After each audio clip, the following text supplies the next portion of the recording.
Sebagian ulama menggambarkan ketakwaan itu ibarat kita menaiki sebuah gunung.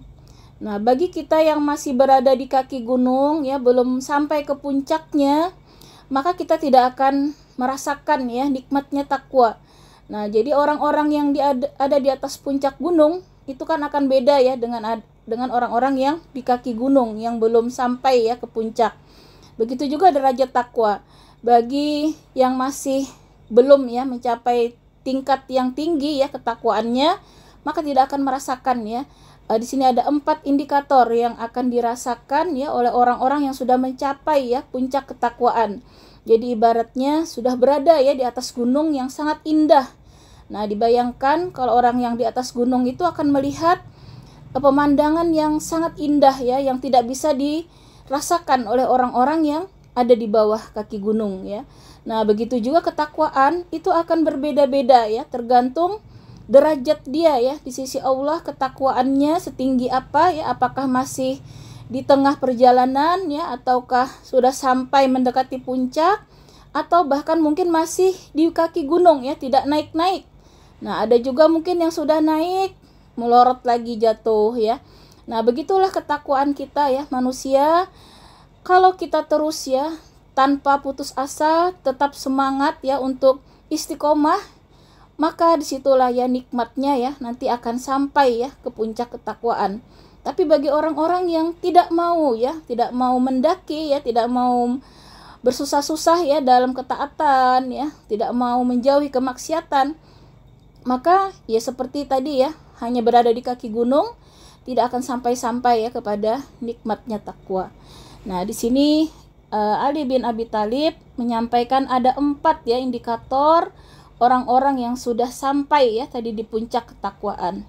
Yang pertama adalah takut kepada Allah Subhanahu wa taala. Nah, jadi gambaran ya orang yang takut, maka dia benar-benar di sini mengagungkan Allah sebagaimana mestinya ya. Kalau kita sudah mengenal ya kebesaran Allah yang maha melihat ya, maha adil, dan Allah juga maha menyiksa ya bagi orang-orang yang zalim ya, maka tentu kita akan takut ya, takut dengan kebesaran Allah yang luar biasa ya, keperkasaan Allah. Dengan kita mengenal ya melalui Asmaul Husna, sifat-sifat Allah, maka kita akan berbeda ya, rasa takut kita itu yang akan mengantarkan kita kepada kehati-hatian ya, hati-hati untuk tidak melakukan maksiat ya, baik dalam kesendirian ya, kita akan sangat takut ya untuk menzalimi diri kita, bahkan juga melanggar perintah Allah. Itu sangat takut ya, bentuk ketakwaan. Nah, tetapi kalau orang itu sudah tidak ada rasa takut ya berbuat maksiat ya, bahkan mungkin dengan bangga ya bercerita ya tentang kemaksiatannya, nauzubillah ya, summa nauzubillah, berarti sangat jauh ya dari ketakwaan. Nah, jadi ini yang pertama ya, jadi sangat berhati-hati ya, baik berkata-kata ya, berbuat, maupun mungkin menulis ya, atau apapun itu ya, setiap aktivitas, maka senantiasa berpikir apakah Allah ridha atau tidak dengan setiap perkataan maupun perbuatannya. Nah, kemudian dan takut sekali kalau sampai tadi ya melakukan pelanggaran perintah Allah. Nah, inilah gambaran orang yang bertakwa ya. Dia benar-benar mengendalikan dirinya, bahkan hatinya ya, senantiasa dalam ketaatan ya. Nah, kemudian Khalifah Umar bin Abdul Aziz berkata ya, jadi ketakwaan itu bukanlah, kata beliau ya, diukur dengan banyaknya sholat malam, kemudian puasa di siang hari, banyaknya amalan. Tetapi kata Umar bin Abdul Aziz ya, takwa itu adalah meninggalkan hal-hal yang diharamkan Allah dan mengerjakan kewajiban-kewajiban. Nah, dan meninggalkan yang diharamkan itu hanya bisa dilakukan ya oleh orang-orang yang betul-betul bertakwa, sehingga dia senantiasa sadar ya bahwa Allah mengawasinya. Nah, jadi ada perumpamaan yang bagus ya ibu-ibu. Kalau kita membayangkan ya, misalnya nih, ada seseorang mau menyuguhkan kita minuman ya, ada gelas A, ada gelas B. Nah, kemudian yang gelas A ini ya isinya hanya setengah ya, air sirup ya setengah. Tapi gelas B ini penuh. Nah, tetapi di gelas B yang penuh ini ternyata di situ terdapat najis ya, ada ya misalnya air kencing kucing atau apa ya bercampur najis. Nah, tentu kita yang tahu ya kalau yang A tadi benar-benar air sirup murni ya, bersih, yang B itu tadi air sirup walaupun penuh tapi ada najisnya ya, tentu kita tidak mau terima ya. Kita pasti akan memilih yang A, walaupun sedikit ya tetapi murni, kita akan dengan enak ya minum menerima ya. Tapi kalau yang ada najis ya kita akan jijik ya, tidak mau menerima. Dikasih aja kita nggak mau ya, air sirup campur kencing misalnya. Nah, itu juga perumpamaan ya ketika kita ya melakukan amalan ya, amalan sementara rajin nih tadi ya, sholat malam misalnya, ibadah ya, yang lain-lain, tapi maksiat jalan terus ya, gibah ya, kemudian suka pamer misalnya, ria ya, ujub, berbangga, ataupun juga iri, dengki ya, penyakit-penyakit hati ya masih ada, sama ya diibaratnya dengan gelas B tadi, melakukan ketaatan tapi tidak membersihkan dari dosa-dosa ya, jadi masih bercampur di dalam dirinya antara ibadah dan juga tadi perkara-perkara yang diharamkan. Maka seperti itulah Allah juga tidak akan sudi menerima ya, menerima amalan yang masih bercampur tadi dengan dosa-dosa. Karena itu, untuk itu ya, maka kita senantiasa beristighfar, senantiasa bertobat ya, senantiasa membersihkan diri kita, jangan sampai ada sedikit noda ya tersisa di dalam gelas tadi yang kita persembahkan ya kepada Allah. Kita tentunya ingin mempersembahkan yang murni, yang bersih ya, sehingga Allah menerima ya, menerima ridho ya dengan amal soleh kita. Nah, itulah ya amal yang diridhoi, amal yang suci, murni, tulus, ikhlas ya, hanya kepada Allah. Tidak ada unsur ria, tidak ada unsur sum'ah, bangga ya, tidak ada unsur merasa hebat dan lain-lain ya. Dan juga senantiasa takut tadi ya, takut melakukan kemaksiatan ya, karena tidak ingin ya sia-sia amalan kita. Nah, jadi kalau amalan kita sudah banyak ya tetapi juga maksiat jalan terus ya, sama kita tadi mencampurnya ya, mencampurnya dengan najis, bahkan kita bocori, gelasnya kita lubangi, sehingga lama-lama tidak ada yang tersisa ya ketika menghadap Allah. Nah, karena itu kita harus sadar ya bahwa untuk mencapai puncak takwa ini kita memang harus ya berusaha senantiasa tadi mengendalikan diri kita, jangan sampai kita gagal ya dalam ujian ketakwaan ya. Nah, ujian ketakwaan itu tadi ya tidak bisa mengendalikan diri, hawa nafsu maupun bisikan syaitan ya. Ini adalah indikator yang pertama ya, menghadirkan rasa takut ya kepada Allah. Kemudian yang kedua, nah ini ya, orang yang sampai di puncak takwa ini senantiasa ya dalam setiap hembusan napas bahkan ya, itu selalu mengamalkan ya Al-Quran maupun sunnah. Jadi dia senantiasa berpindah dari satu ketaatan kepada ketaatan yang lainnya. Tidak ada waktu-waktunya yang sia-sia. Misalnya selesai ngaji capek, apalagi yang masih bisa zikir, habis zikir apalagi misalnya baca-baca Quran atau baca apa tafsir, misalnya baca buku yang bermanfaat ya, ilmu agama dan seterusnya, atau melakukan kebaikan yang lain ya. Itulah gambaran ya orang-orang yang senantiasa mengamalkan Al-Quran dan Sunnah. Jadi tidak ada waktu itu yang sia-sia. Dia senantiasa berpindah dari satu ketaatan kepada ketaatan yang lain. Dia selalu berpikir, habis ini apa lagi yang bisa aku lakukan, habis ini apa lagi yang bisa aku lakukan. Dan yang dilakukan itu tentunya amal-amalan yang diridai Allah. Nah, itu salah satu ya ciri ya orang-orang yang senantiasa mengamalkan Al-Quran dan Sunnah ini. Maka dia ya tidak ada rasa bosan ya untuk senantiasa mendaki tadi ya, mendaki sampai puncak akhir ketika dia bertemu dengan Allah, senantiasa dalam keistiqomahan ya, keistiqomahan di jalan Allah, tidak mau berpaling ya dari panduan Al-Quran dan Sunnah. Apapun masalahnya, dia selalu mencari solusi di dalam Al-Quran dan Sunnah ya, karena semua ada diatur ya oleh Allah, baik perkara ya, bahkan dari kita bangun ya sampai kita tidur lagi, semua itu ada tuntunannya. Nah, kalau kita lakukan di situ niatnya ya dalam rangka menteladani Rasulullah ya, dalam rangka mengamalkan tadi Al-Quran dan Sunnah, maka inilah orang-orang yang termasuk ya Ahlul Quran ya, kemudian Ahlus Sunnah ya, yang sebenarnya ya, jadi bukan ngaku-ngaku Ahlus Sunnah ya kalau sementara perilakunya masih jauh ya dari keteladanan kepada Rasulullah. Nah, kemudian di sini tidak ada ya mengingkari sedikit pun ya apa yang Allah turunkan, baik ayat-ayat Al-Qur'an ya, itu benar-benar dimaknai. Ayat Al-Qur'an itu adalah semuanya itu adalah kehendak Allah ya, apa yang Allah inginkan ya di dalam Al-Qur'an itu kita ibaratkan itulah kita sedang berbicara ya kepada Allah. Jadi bukan ini untuk orang lain tapi untuk diri kita pribadi. Ya, ketika Allah memberikan sunnah misalnya kita makan ya, makan itu bisa sunnah ya kalau kita niatkan ya, makan ini kita berdoa semoga kita kuat sehat ya supaya kita kuat beribadah, maka makan itu akan menjadi pahala di sisi Allah. Apa hak Allah terhadap makan kita? Allah perintahkan kita makan dengan membaca doa, kemudian juga dengan membaca dengan tangan kanan ya, mengutamakan yang tidak berlebihan, yang tidak memenuhi perut ya, ada sepertiga makanan, sepertiga air ya, kita isi lambung kita dan tidak sampai kekenyangan, bahkan berhenti ya sebelum kenyang. Nah, itu sunnah-sunnah di dalam makan diantaranya. Ketika mengambil makanan juga kita mengambil yang terdekat ya.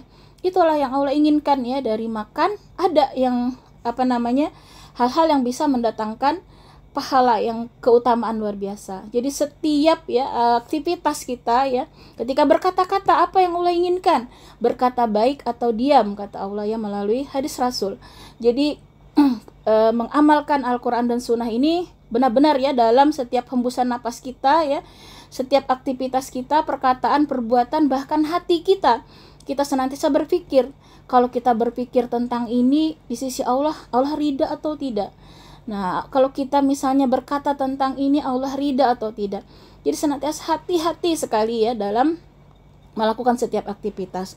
Dan tidak ada penentangan sama sekali ya terhadap ayat-ayat Allah. Misalnya nih ya, nah misalnya kita tahu bahwa perintah Allah ya tentang jilbab itu adalah hukumnya wajib ya. Maka bagi orang-orang yang mengamalkan Al-Quran, dia sami'na wa ta'na ya, tidak macam-macam ya, tidak lantas menentang ya. Enggak zaman misalnya, masih belum siap hatiku gitu segala macam ya. Nah, kalau kita sudah tahu itu wajib, maka berusaha ya. Kalau kita ingat bagaimana sahabiah ya zaman dahulu ketika mendengar perintah hijab ini, mereka langsung mengambil, ada yang ngambil gorden ya, ada yang mengambil kain penutup ya, penutup di dinding segala macam ya. Mereka jadikan langsung penutup kepala, tidak menunggu ya sampai punya jilbab bagus dan seterusnya. Jadi Masya Allah ya, begitulah gambaran ya para salafus soleh ya, terutama para sahabat ya, ketika mendengar ayat-ayat Allah ya, mereka sedaya upaya mengamalkan. Nah, makanya ketika mereka mendengar satu ayat Al-Quran ya, mereka di situ bukan hanya membaca, tapi di situ mereka berusaha untuk mentadaburi ya, apa di sini makna dari ayat-ayat Allah ini, apa yang Allah inginkan dari ayat ini terhadap saya. Nah, kemudian berusaha mengamalkan ya, menghafal ya, kemudian mengamalkan sehingga benar-benar di pikiran mereka ya, perkataan mereka itu tidak pernah lepas ya dari Al-Quran. Nah, setiap kata-kata mereka ya, setiap pikiran mereka tidak lepas dari ayat-ayat Allah ya. Kemudian begitu juga hadis-hadis Rasul ya, luar biasa mereka sedaya upaya semaksimal mungkin ya untuk senantiasa menteladani ya seluruh kehidupan Rasul. Nah, inilah gambaran kedua ya, orang-orang yang sudah berada di puncak takwa, maka dia senantiasa ya membimbing ya perkataan, perbuatan, bahkan pikirannya ya untuk senantiasa berpedoman pada Al-Quran dan Sunnah ya. Mau apapun ya, mau mendidik anak, mau berbisnis, mau bermasyarakat ya, ataupun dalam hal pekerjaan lain, maka senantiasa mencari tuntunan ya di dalam Al-Quran maupun Sunnah, karena semua itu sudah lengkap ya, komplit ya. Al-Quran dan Sunnah ini semuanya ada ya, mau jadi apapun, mau melakukan apapun, sudah ada tuntunannya. Nah, kemudian yang ketiga ya, yang ketiga karakter orang-orang yang sudah berada tadi di puncak takwa adalah ridho ya dengan pembagian yang sedikit. Nah, jadi kalau orang-orang yang bertakwa ini sudah tidak pusing ya dengan dunia. Dunia itu karena sudah dijamin ya rezeki ya, dia tidak pernah sibuk ya urusan dunia. Dunia itu benar-benar hanya di tangan ya, tidak pernah masuk ke hatinya. Nah, sehingga tidak pernah galau ya, ngapain gitu ya, mengurusin yang sudah atur Allah, sudah ditakdirkan Allah. Itu bagi orang yang sudah paham ya. Dunia itu benar-benar tidak membuat dia beban, tidak menjadi masalah ya. Karena hatinya, pikirannya disibukkan ya dalam ketaatan kepada Allah. Nah, ketika ya kita disibukkan dengan ketaatan kepada Allah ya, maka justru dunia itulah yang akan mengejar kita. Karena rezeki itu tidak akan pernah berhenti ya sampai tunai semua kadarnya yang sesuai yang digariskan Allah ya. Jadi kalau orang itu belum meninggal ya memang berarti rezekinya belum selesai ya, masih ada jatahnya di dunia. Tapi kalau rezekinya itu sudah habis ya, mau apapun seluruh dunia ya, mau ingin dia tetap hidup itu tidak akan bisa. Nah, karena sudah ditakdirkan, sudah ditulis ya oleh Allah, jodoh, rezeki azal kita ya, maut kita itu sudah tercatat di Lauh Mahfuz. Sehingga bagi orang-orang yang ridha tadi dengan pembagian Allah ya, apapun itu tidak pernah mengeluh ya, senantiasa berbaik sangka, senantiasa ikhlas, ridho ya dengan semua takdir Allah. Dan semua itu dia yakin Allah sudah paling adil ya, yang bisa mengukur apa yang sesuai buat dia. Nah, tidak mungkin salah. Jadi Allah tidak akan salah ya menitipkan penyakit misalnya ya, menitipkan musibah ya, apapun itu sudah sesuai dengan keadilan Allah. Tidak ada yang salah ya dalam takdir Allah. Nah, sehingga yang namanya dia benar-benar ya baik sangka, cinta kepada Allah, justru dia keikhlasan ya, keridhaan itu semakin bertambah ya ketika Allah mengujinya ya. Maka itu jadi jalan dia ya untuk membuktikan kecintaan dia kepada Allah. Nah, sehingga di sini ya tidak ada mengeluh tadi ya urusan dunia ya, tidak ada juga kesombongan ya ketika misalnya mendapatkan lebih dan seterusnya ya, karena dia yakin semuanya itu adalah karunia Allah, bukan karena kehebatan dia ya, bukan karena pintarnya dia ya. Benar-benar di sini semuanya ya ikhlas, ridho, menerima apapun itu ya yang Allah takdirkan. Semuanya dijalani dengan berbaik sangka dan senantiasa berpegang teguh ya pada tali agama Allah, dan senantiasa hanya meminta pertolongan kepada Allah. Nah, jadi keadilan Allah itu ya bagi kita saat ini ya, benar-benar melihat, jangan sampai kita lalai ya dari membaca ayat-ayat Allah yang sudah Allah hadirkan banyak sekali ya.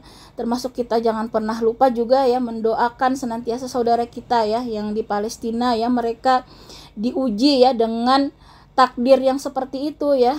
Nah, tapi luar biasa karena iman mereka ya sangat tinggi ya, kemudian kedekatan mereka dengan Allah sangat dekat ya. Sehingga luar biasa, tidak ada mereka di situ kata-kata buruk ya, bahkan terhadap musuh-musuh Allah pun mereka tidak pernah ya berkata-kata buruk, karena luar biasa mereka ridhonya, ikhlasnya ya dengan takdir Allah.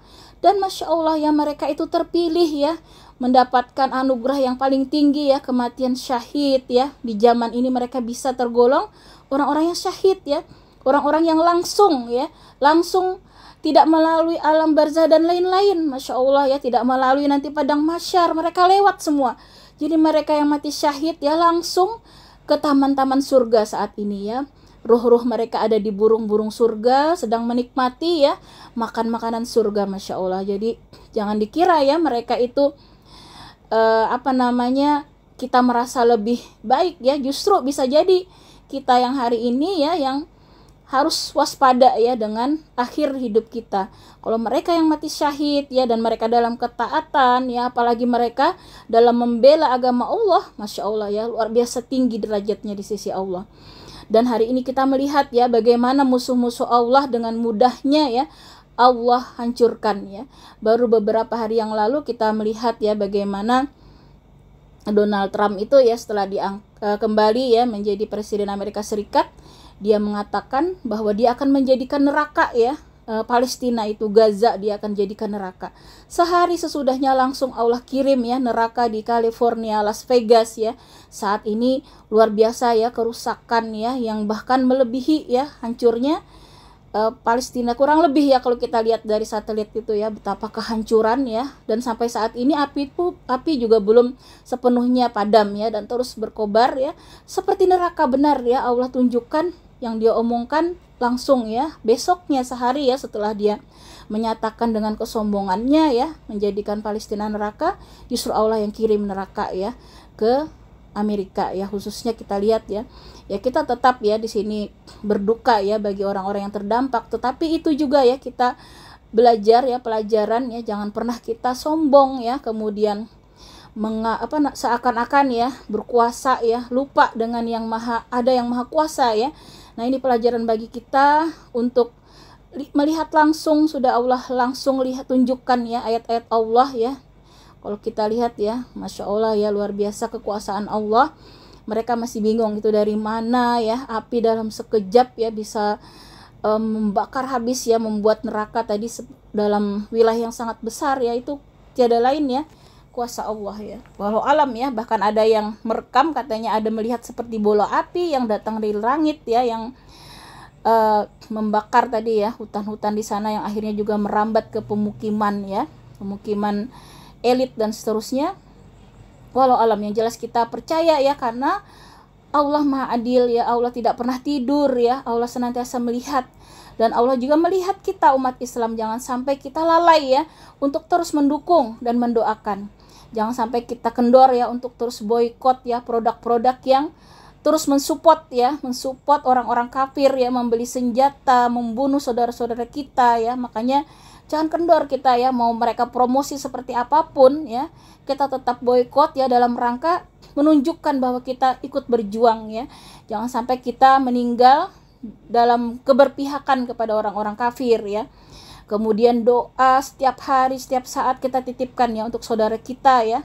Semoga Allah berikan kekuatan, kemenangan ya, segera mengangkat ya musibah di bumi Palestina. Nah, karena luar biasa ya yang mereka hadapi, sangat berat ya. Seandainya itu terjadi pada kita, belum tentu kita sekuat mereka ya. Karena itu teruslah kita kuatkan iman ya. Nah, di sini keridaan mereka ya, contoh keridaan mereka ya terhadap takdir Allah itu luar biasa kita belajar. Maka jangan sampai kita kalah ya, kalah dalam menjalani kehidupan. Kita baru diuji sedikit kadang ya, sudah seperti hancur dunia ya. Mereka tidak ada apa-apanya ya ujian yang Allah berikan kepada kita. Nah, kemudian yang terakhir ya, karakter orang-orang yang sudah berada di puncak takwa ini senantiasa ya selalu bersiap-siap ya menghadapi pengadilan akhirat. Jadi akhirat ini memang perjalanan panjang ya, sehingga butuh bekal dan persiapan ya. Di dalam Al-Baqarah ya ayat 281 Allah berfirman ya, A'udzubillahi minasyaitonir rajim. Wattaqu yawman turja'una fihi ilallah summa tuwaffa kullu nafsin ma kasabat wa hum la yuzlamun. Dan peliharalah dirimu dari azab yang akan terjadi ya pada hari itu, kamu semua akan dikembalikan kepada Allah. Kemudian masing-masing diri diberi balasan yang sempurna terhadap apa yang telah dikerjakannya, sedang mereka sedikit pun tidak dianiaya atau dirugikan. Nah, semoga tentunya ya kita bisa memahami ayat ini. Allah perintahkan kita ya untuk memelihara diri kita dan tentunya ya anak cucu kita ya dari azab api neraka. Nah, karena kita yakin ya bahwa kita semua akan kembali tadi kepada Allah, maka kita benar-benar ya mempersiapkan ya perjalanan akhirat ini ya. Kita nih mau pergi mudik misalnya, atau mau pergi kemanapun ya, umrah misalnya, tentu perlu bekal ya, bekal persiapan. Nah, apalagi ini akhirat ya, yang kita di situ tidak akan kembali lagi ya, panjang perjalanannya. Maka bukan main-main ya, kita persiapannya lebih bersungguh-sungguh lagi ya. Untuk urusan dunia saja kita ya, kalau mau mudik atau mau pergi ya, luar biasa tuh kita siap-siapkan apa nanti kalau di jalan perlunya apa, di tempat tujuan nanti perlu apa ya. Nah, apalagi ini akhirat. Akhirat ini sudah pasti tadi kata Allah ya, bahwa kamu semua kata Allah akan dikembalikan kepada Allah. Nah, kita pasti ketemu ya sama Allah. Kemudian masing-masing diri tadi kata Allah akan diberi balasan yang sempurna terhadap apa yang dikerjakannya, sehingga tidak ada dianiaya oleh Allah sedikit pun ya. Jadi benar-benar adil ya. Nah, walaupun sebiji zarrah kata Allah ya, baik kemaksiatan maupun kebaikan ya, semua itu akan mendapat balasan yang sempurna dan yang seadil-adilnya.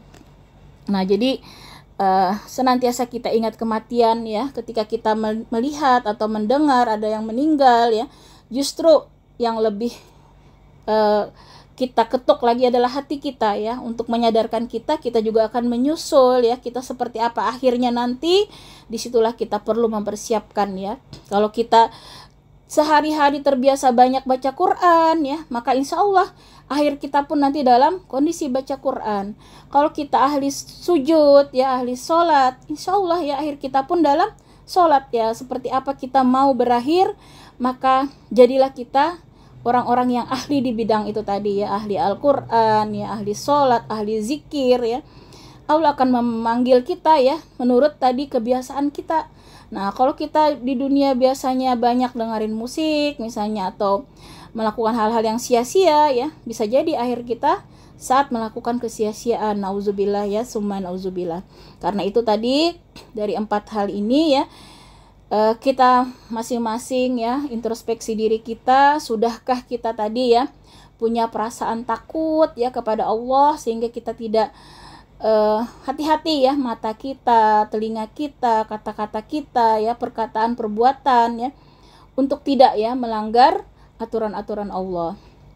Kemudian tadi ya, senantiasa dari satu ketaatan berikutnya ya, kita senantiasa berpindah dari satu ketaatan kepada ketaatan yang lain ya, tidak menyia-nyiakan sedikit pun waktu kita ya. Bukan berarti kita di situ ibadah terus ya ibu-ibu ya. Jadi misalnya nih, sudah habis tilawah, kita mau masak ya, masak itu bisa menjadi ketaatan kalau kita masaknya ikhlas, niatnya dengan masak ini mudah-mudahan ya keluarga kita diberikan kesehatan, kuat ibadah, sehingga mereka jadi manusia-manusia hamba Allah yang bisa ya menolong agama Allah.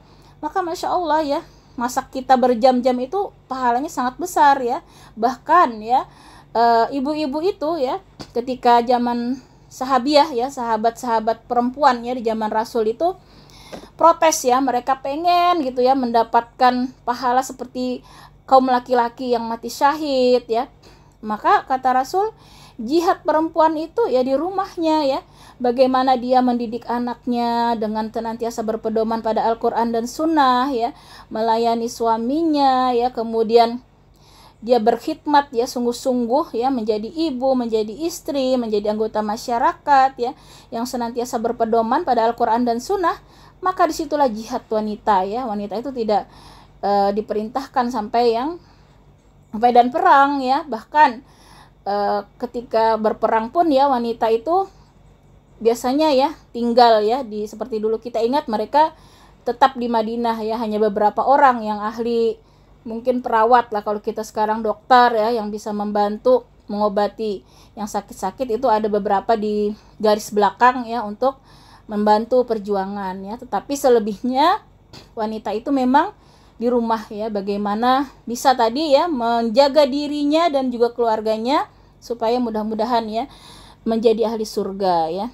Nah, kemudian tadi senantiasa ridho ya, apapun ya, yang penting kita sudah berusaha melakukan sesuatu ya dengan niat ikhlas, kemudian kita mengikuti tuntunan Allah dan Rasulnya ya. Apapun hasilnya, kita tidak usah cemas ya.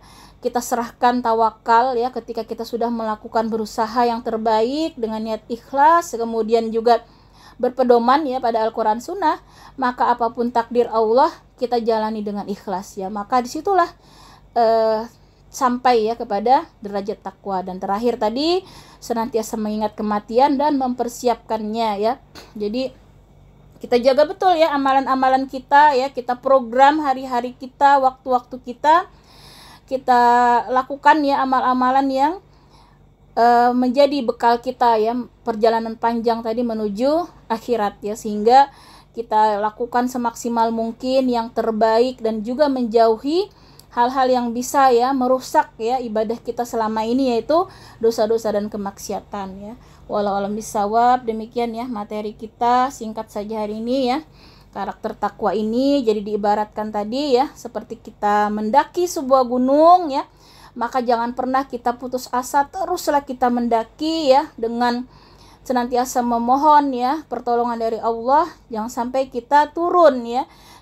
Tetapi kita tetap istiqomah di jalan Allah, yaitu harapan kita, sehingga mudah-mudahan saat kita tadi bertemu dengan Allah, kita benar-benar ya dalam kondisi Allah ridho ya, kemudian dalam ketakwaan yang tertinggi ya. Demikian ummahat fillah.